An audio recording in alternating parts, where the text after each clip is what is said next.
المواطن 24 ما تنساش تفعل الجرس باش يوصلك كل جديد. Un potentiel. Ne serait pas résolu en une année. Donc il y a d'autres aspects, il y a d'autres. Ce risque peut avoir des conséquences sur la population, sur l'environnement et même du point de vue paysage. Donc pour y arriver, on va évaluer la stabilité physique des terrils en se focalisant sur le grand terril. On va évaluer la stabilité chimique pour voir quel est l'état ou les risques liés au drainage minier acide.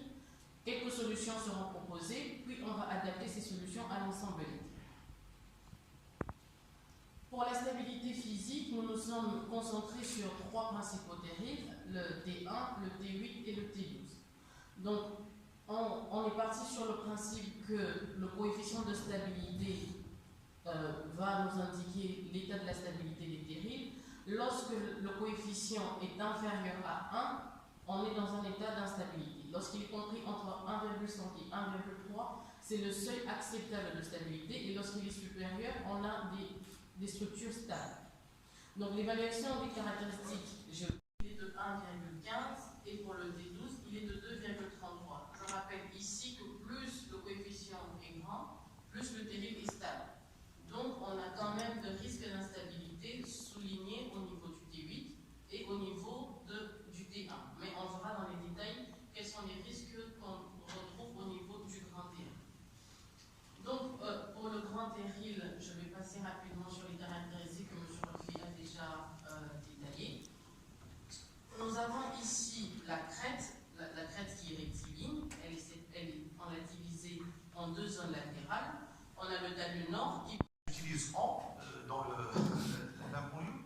On n'osait pas aller vers le détail parce que ça coûtait beaucoup d'argent. Alors aujourd'hui, avec la méthode que nous venons de développer et de mettre en place, nous voyons que la capitalisation de cette expérience à travers le Maroc permettrait d'avoir des idées beaucoup plus claires, d'avoir des données beaucoup plus précises et à des coûts abordables, relativement bien sûr.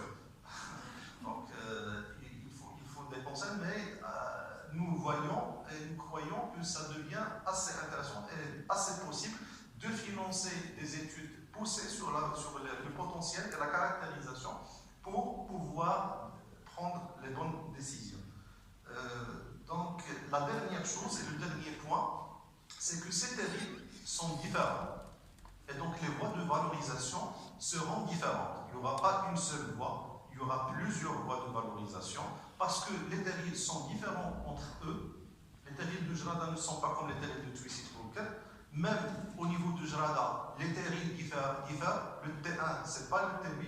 Et même à l'intérieur du même terril, les parties superficielles ne sont pas similaires aux parties profondes. Et donc, les voies de valorisation devront être bien pensées et devraient s'adapter à chacune de ces caractéristiques